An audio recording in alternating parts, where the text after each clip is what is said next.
Okay, good morning. So it'll be child language acquisition today. We're moving quickly, and I really wish that we could meet 3 times a week so we could talk a lot more about these different things. Everything is, however, posted on Blackboard. Under week 13, you will find all this material, and like last week, there's a lot of materials on pragmatics.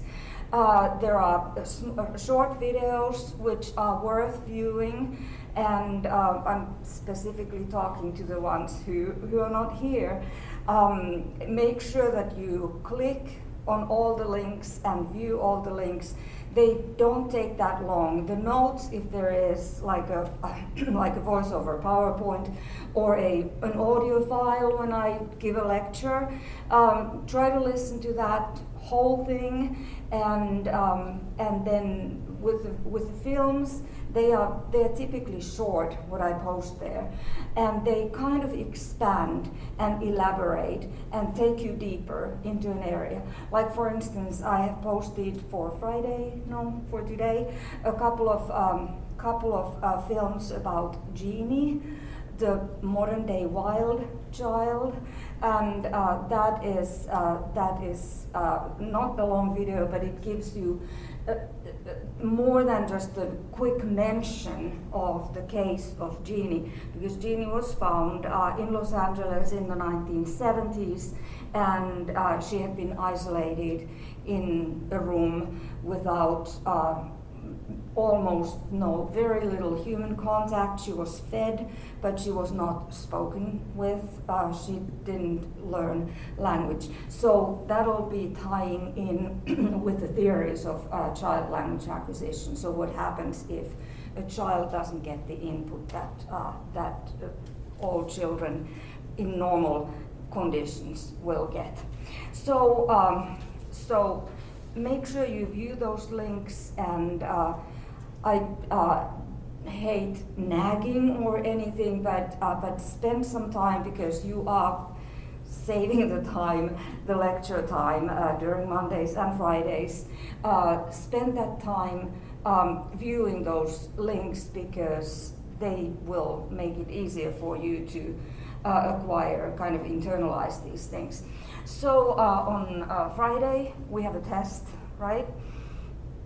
And that's before the final. That's going to be the last test. I mean, the final is the last test, but I will post instructions of the test online, and there is also, under this week, there is a study guide of sorts.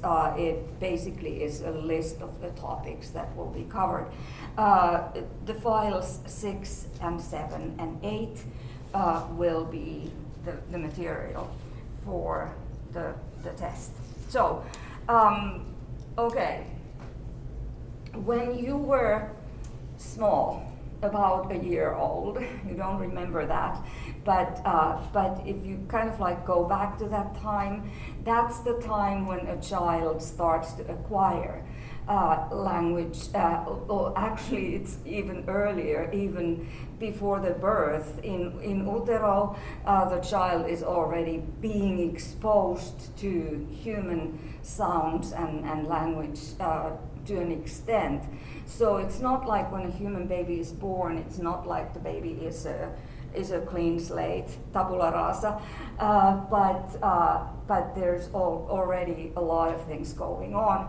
And one of the things that we will be talking about today is the fact that humans will acquire language. It is something that all humans will, the process they will all go through, in the same way as every child learns to walk, every child learns to talk. Of course, there are some cases of cognitive or physical disabilities when a child will not acquire language. But if there is not such a medical condition, involved, all children will acquire a language or more than one language. So depending on what they are exposed to. Now, there are basically, your book goes over basically three important theories about child language acquisition. The first one is the imitation theory.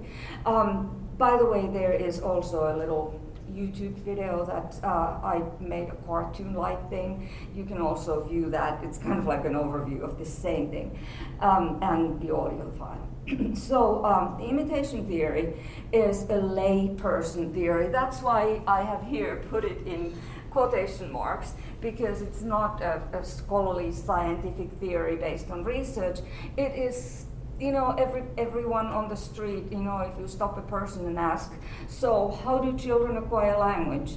And sometimes you get this answer that, well, they hear language, they imitate language, and they repeat what they hear.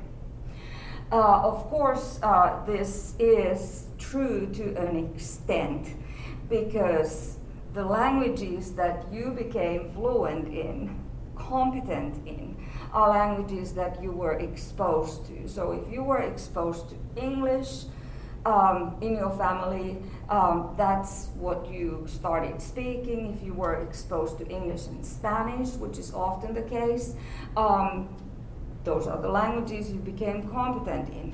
Perhaps to varying degrees, because in bilingualism that's a whole different area, depending on the amount of input, how much input you are getting in both languages, and then you become competent in certain registers, certain speech situations. So, like for instance, my children were not exposed to academic Finnish when they were growing up a lot. So we tried to do school in Finnish as well, but when they start talking about school-related things, they very easily switch to English, because that's the environment that they were exposed English in, and those kinds of things they enter in the picture, and we'll talk a little bit about language contact when we get to those files at the end of this semester. But in a monolingual language situation, sure, a child acquires the language that the child is exposed to. So, if one thing we talked about when we talked about the design features of language, that language is not culturally. Language is not biologically inherited; it's culturally reinforced. So the language you get exposed to is the language you will acquire, and you don't necessarily acquire the language of your parents if your parents are not around, for instance. So if an adopted child is brought to America from another country, that child will most likely acquire English and not the language that is in the biology. So we already talked about that when we compared child language acquisition to non-human animal language communication. And so the imitation theory is only partially true. It is not completely true, because if you stop to think about the kinds of sentences and phrases and words that a child produces, those are not necessarily imitated exactly, because a child is even not capable of saying some long, complicated words. They will kind of adapt that to their own level of development, speech development. So we will be looking at those exercises in a moment, but just to keep in mind that it's not really the imitation theory. It doesn't really work. For instance, if you ask a 2-year-old to repeat a phrase they won't be able to repeat it if their cognitive development hasn't reached that particular stage. So they will alter what they hear so that it matches what they actually can say. If you give a child a sentence like, "That's mommy's bag," they are likely to repeat it like, "That mommy bag." So they leave out the function elements and use the content elements only.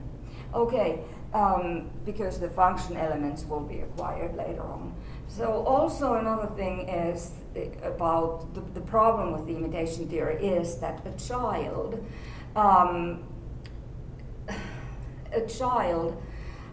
produces phrases even with a limited vocabulary. The child will produce phrases that they have never heard before, which means that it's not by imitation. They already, with a very limited vocabulary, they are able to start producing novel utterances.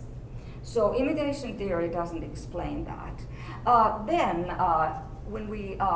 when we move to scholarly theories, you've probably heard about B.F. Skinner if you've taken any basic psychology classes, either in high school or in college. And he was a behaviorist. So the reinforcement theory is a behaviorist based on behaviorism, which is an idea that a child acquires language just like any other skill. And there's nothing particularly special about acquiring language. So B.F. Skinner was not a linguist, he was a psychologist, and he developed this theory of learning, which is called behaviorism, which is based on reinforcement, positive and negative reinforcement, that we learn things that we are positively reinforced for, and we unlearn or don't learn things if we try to say something or try to do something and we get somehow negatively reinforced, like punished for what we do or say. Then we get the idea that, okay, I'm not going to go there because some bad things will happen to me if I try that. So that was his idea, and of course it explains quite a bit of learning, but there is a basic flaw here because language is not like any other skill, and this was kind of like proven by scholarly study at the same time as Skinner published his ideas. Noam Chomsky, who is a linguist, he was also writing his dissertation, and he published a book, Syntactic Structures, but he also criticized very strongly Skinner's learning theory that children could learn language by negative and positive reinforcement.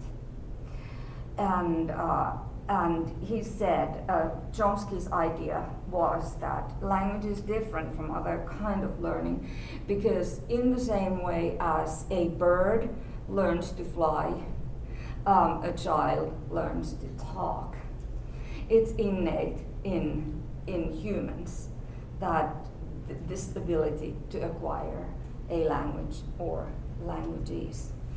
And he kind of it was a big scholarly dispute between Skinner and his behaviorism, and then Chomsky and his innateness theory of language. And today it's linguists don't think that behaviorism has much to do, that reinforcement has much to do in language learning.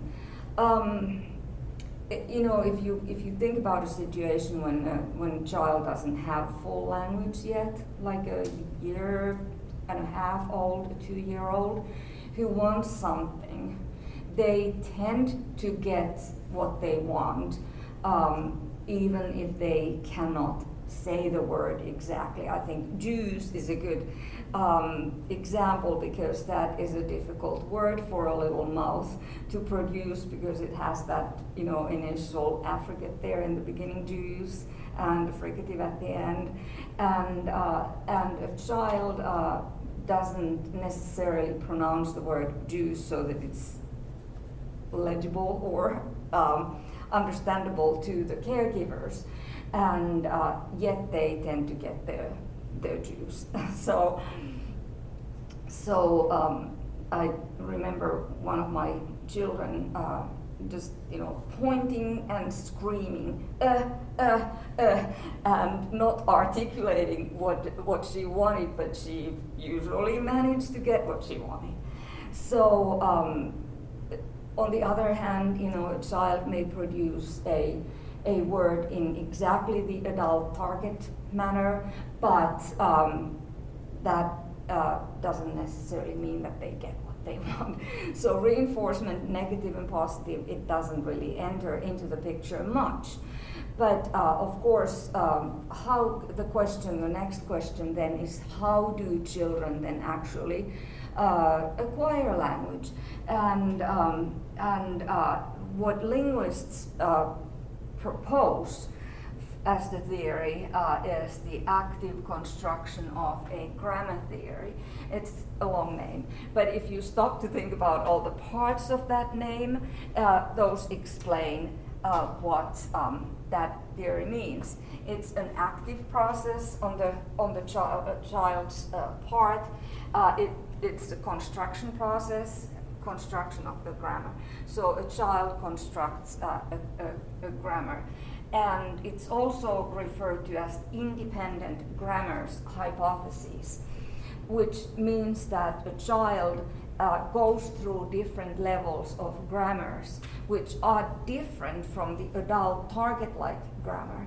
And they go through this process of acquiring or constructing a grammar, which is not an adult grammar. It deviates from that in several different ways, and yet they eventually, through these levels, different levels of grammars that are age appropriate for the child, any given child, they will end up acquiring the target grammar that they have been exposed to. So this particular theory believes that language is innate to humans. We are pre-wired to acquire language, unlike other animals. And because the reinforcement theory and imitation theory, they cannot explain how language acquisition happens, it's the active construction of the grammar theory that actually is able to acquire that. Explain that. And it's not very specific, but it gives the idea of the process. And I've got the process, it's on Blackboard. I've got a little flow chart there. So basically, you start from input. Input is essential for language acquisition. And this is why I've also posted those 2 short films about Jeannie, who was in this horrible situation where she wasn't given input in language, and then she did not acquire language. And this comes to what is referred to as the critical period hypothesis, also referred to as a sensitive period hypothesis, but critical.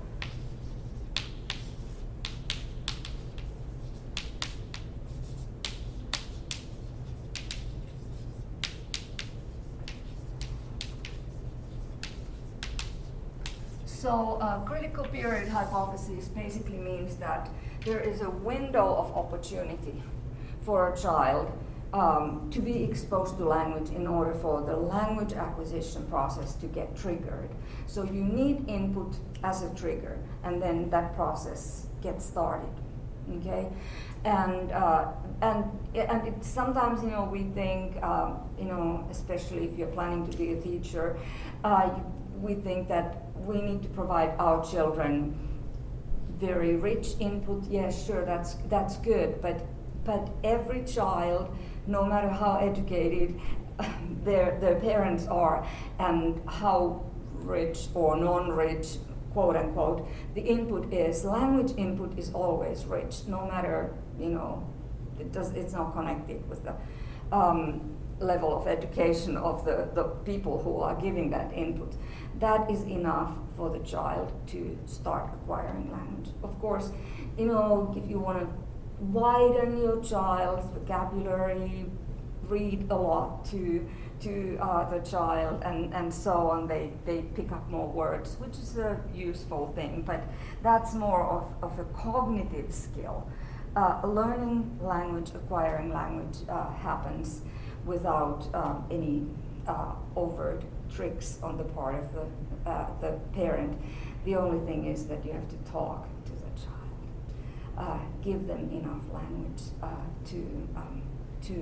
or at least the minimum amount of language in order for the process to get started. So a child gets the input, the language that they hear, and then their little brains start working with that input, and they come up with hypotheses about how language works. The child's brain is kind of preconditioned to analyze language. That's the beauty of it, because we think, how is it possible to acquire a language? Because comparing the first language acquisition process to a second and third language acquisition process, languages that we acquire in school, for instance, it's much more difficult to become truly competent in a language that you start acquiring in school later on. But if you compare that competence to the competence in your native language, then there's a big discrepancy there. And then it kind of reminds us that it's really a miracle that a very young child is able to acquire that language. So I'm not going to elaborate more on this because it is on Blackboard, but let's look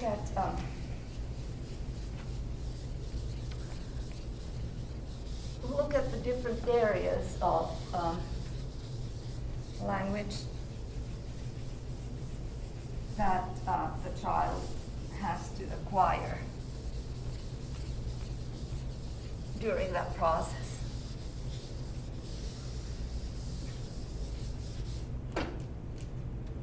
Because a child has to acquire language on all the different levels in all the different areas of language. So what we have covered in this class is phonetics, phonology. What comes next? Building words, right? So morphology. And then building phrases and sentences. What is that area? Syntax, right? And semantics, the meanings, and then even pragmatics, how language is used in context. So a child has to acquire competence in all these areas. When we started this class, we talked about what it means to have competence in these different areas. And now, when you go back, rewind back to when you were 1 and 2, you were acquiring that competence in all these different areas. So phonetics, we'll come back to that when we look at the exercises. Phonology also, what combinations of sounds are possible in a language. A child has to acquire morphology, and And I've posted a little bit of this WAG test it was done by a linguist, Jean Burgo-Gleason, and she created these nonsense words and showed little 3-year-olds these pictures and told them that here is a creature that is called a wag. She said, this is a wag. And then she showed a picture of 2 of them and asked the 3-year-olds, what are these? This is a wag, what are these? And what does the 3-year-old answer? They are wags, right? So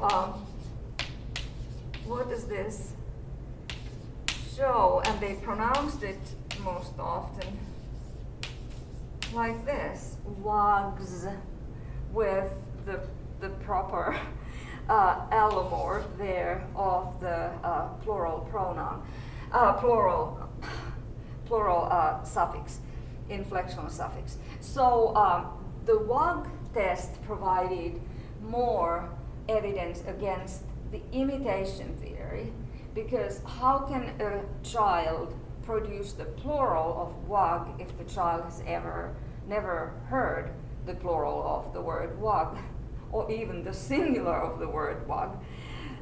So what she was able to show with 3-year-olds that they already have the rule for plural formation in English. They have already figured it out. They have gone through this hypothesis forming system, and they are able to even choose the correct allomorph of that plural morpheme instead of the s or is or any of the more irregular, from today's English point of view, plurals like, like fish and deer, or octopi or whatever. So they had been able to figure out that after a voiced sound, you use the voiced allomorph of the plural morpheme.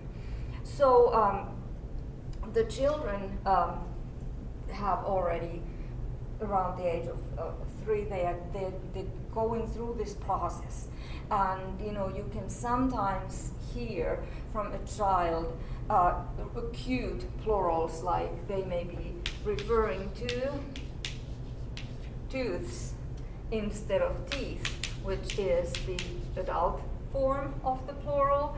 And this is just based on the idea that a child who says tooths, I have lost 2 tooths, they have figured out that this would be the regular pattern in English, except that the word tooth is one of those old mutated plurals that English, for some strange reason, has decided to keep.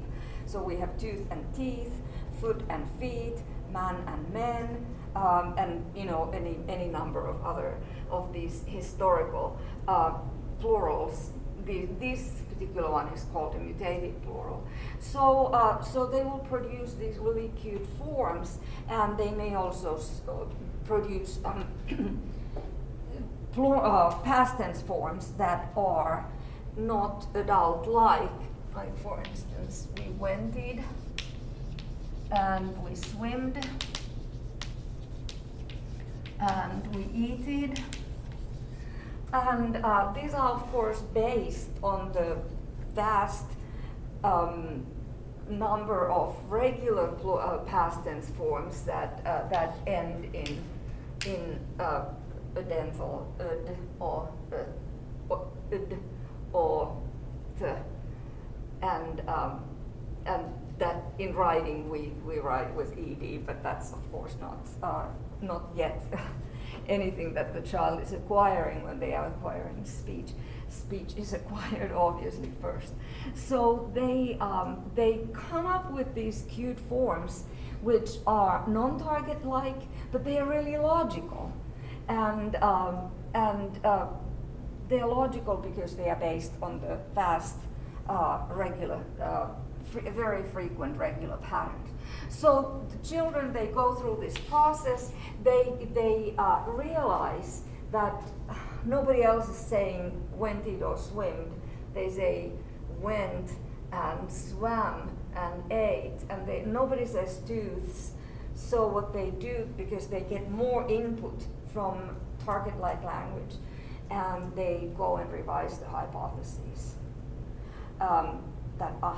That seems to be an exception. So they won't ever graduate from high school saying tooths or swimmed or eated. So by the time they are already about in elementary school, they have gotten rid of these childlike forms, which are non-target-like, but they are very logical. Okay, the child also needs to acquire syntax of language, and they start acquiring that very early on. They have to acquire semantics, the meanings of words, and also they have to acquire the context, how context allows the interpretation of language, or how context enters into the interpretation of language. So there's this cute little video about an 18-year-old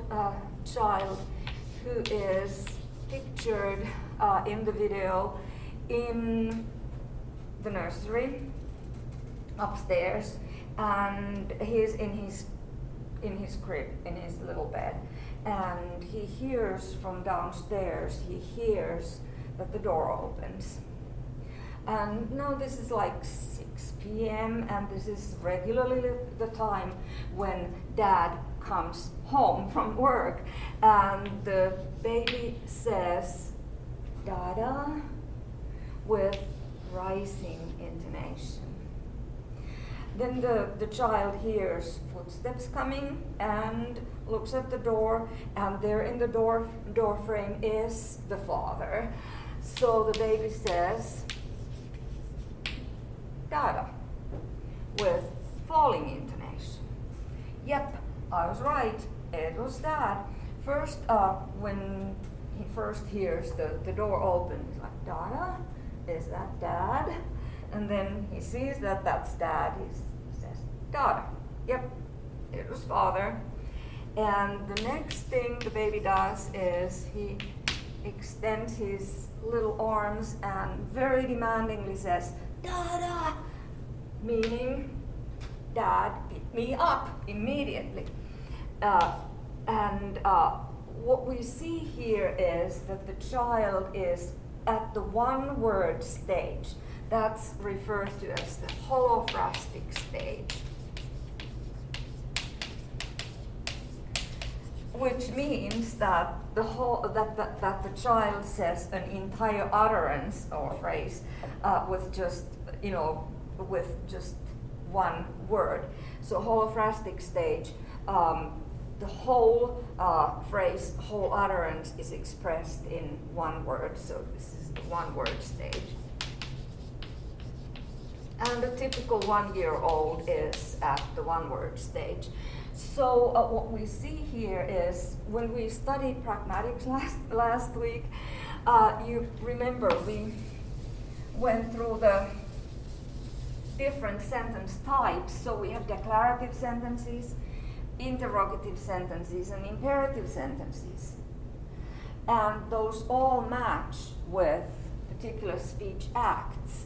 A declarative sentence matches with an assertion or a statement, and an interrogative sentence type matches with a question, and an imperative sentence type matches with an order or command or request.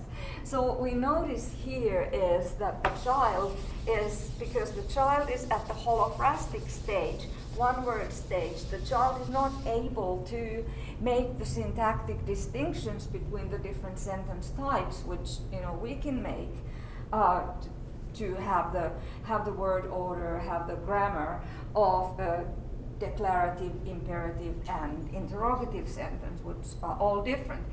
The child with just one word and the intonation is able to do this. Is able to. So what is this when the child hears someone open the door and thinks that that's dad? So that would be the speech act of a question, right? And then it's verified that, yep, it was father. So this is the speech act of an assertion or statement.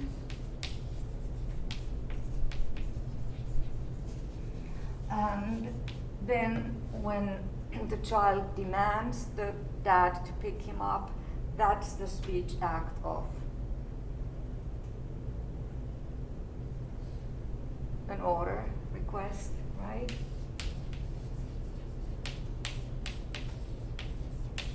So even with one word, a child is able to do all this. And that's kind of, miraculous. The next stage then is the two-word stage, and that is referred to as the telegraphic stage.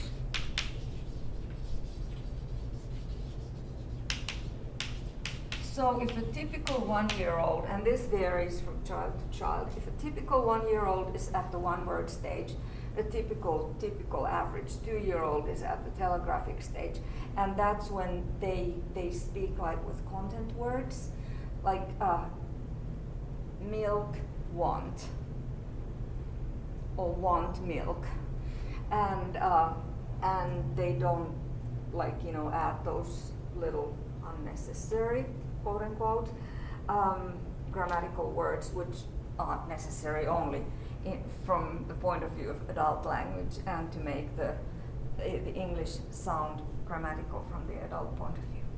Okay, let's go back to the phonetic acquisition, and on page 351 in the book you have these data. Very often linguists, children are kind of like put through this being, having to be guinea pigs and data providers for their parents, and this was the case. Paul was or is a son of Timothy Chopin, who is a famous linguist, and Chopin studied Paul's language acquisition, phonological acquisition. So here we have the target words: sun, sea, spoon, snake, sky, and stop. And this is how Paul pronounced these words. Sun, there's no difference there. Sea, no difference. That's just target-like. But then spoon became poon, snake, make, sky, kai, and stop, top. What's going on here?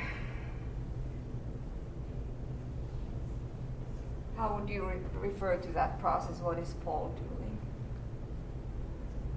This is one of the very prevalent processes of simplification. It's called consonant cluster reduction. So Paul was reducing the S. So spoon became poon, snake, nake, sky, guy, and stop, top. And this process is consonant cluster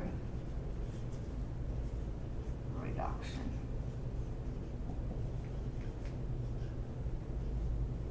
Okay? Because the child is reducing the consonant cluster. It's difficult for a little mouth to produce a fricative and then the following second consonant. So, of course, it's easier to say p than sp. Okay? So, s is one of those sounds that a child tends to acquire later on. So that's consonant cluster reduction by reducing the S. In B, we have our data set here. It's bed, wet, egg, and so on. And here we have Paul's renditions of these words. So let's analyze our data. Bed became bet. Wet remained the same, wet. Egg became egg.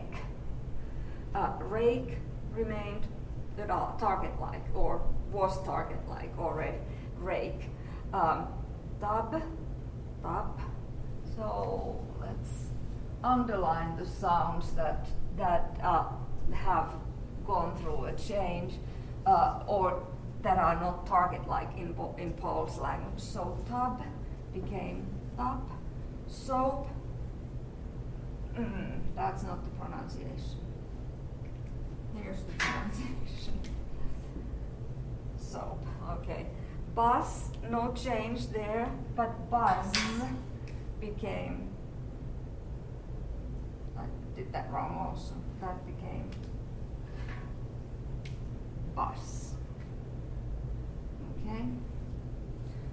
Do we have a change here in man, door, some, boy? Is there a discrepancy to the target forms? Yes or no? They are target-like. So man is an adult pronunciation. Door, some, and boy. So where we have discrepancies is in the word bus. Paul says it bus, and not buzz, as an adult would. Same thing here, tub, there's not a b, there's a p at the end. Egg becomes ek, and bed becomes bet. So how do you characterize this process? When in Paul's language, his 2-year-old, d becomes t, g becomes k, b becomes p, and z becomes s. So these are the affected sounds. B, g,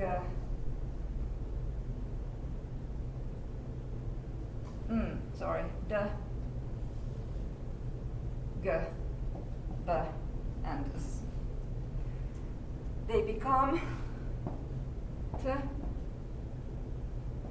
k, p, and s. What kind of process would this be? What is the difference between d, g, b, and z, as opposed to t, k, p, and s?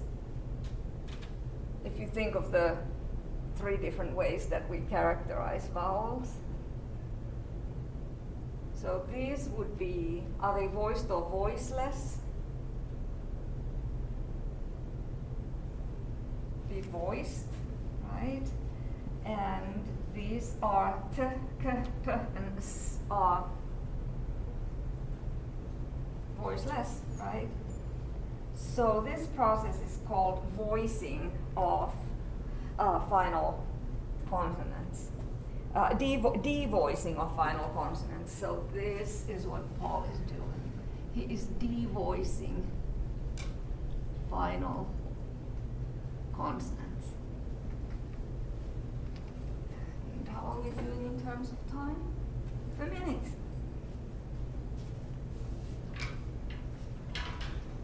So what else, what other kinds of processes? And that handout that I gave to you is about the typical processes that children apply, because they have to, it's hard to say some adult words. A child typically likes a consonant-vowel combination. That's why across languages, parents are called mamas and papas, and we have dadas and nanas and so on, because a baby likes consonant-vowel.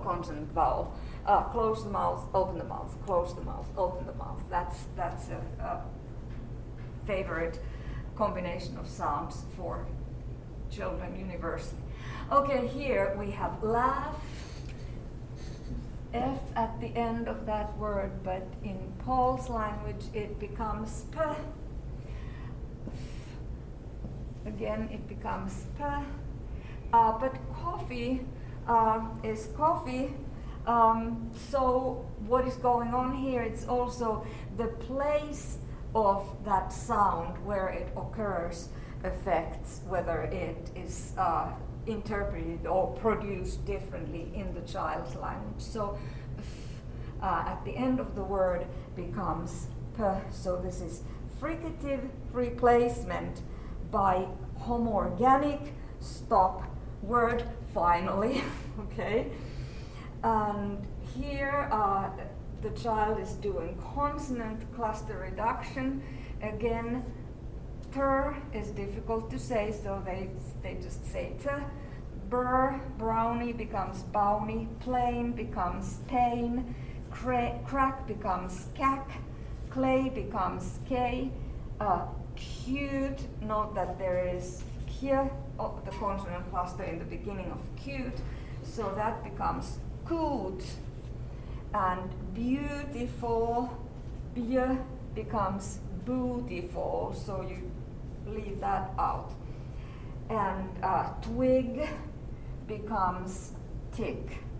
Okay, so a child is again reducing consonants by leaving out the glide or liquid. So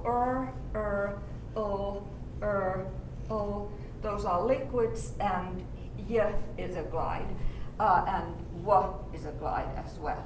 So the child is reducing the consonant cluster not just haphazardly, but by leaving out either the liquid or the glide. Okay, and does it apply here in E? Child says quick and quack. The question is, do these two words illustrate an exception to the fourth principle? Just yes or no.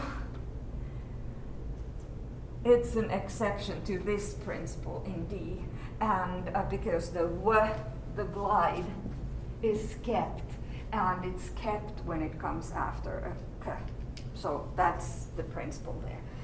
I typically say after this lecture, keep your lecture notes, keep that handout, and when you have a child, you will find it useful, because I would have hauled my kid to speech therapy at the age of 12 months if I hadn't just been studying the child language acquisition in a class of phonetics, and I noticed that he's just following the regular universal patterns of reducing consonant clusters and replacing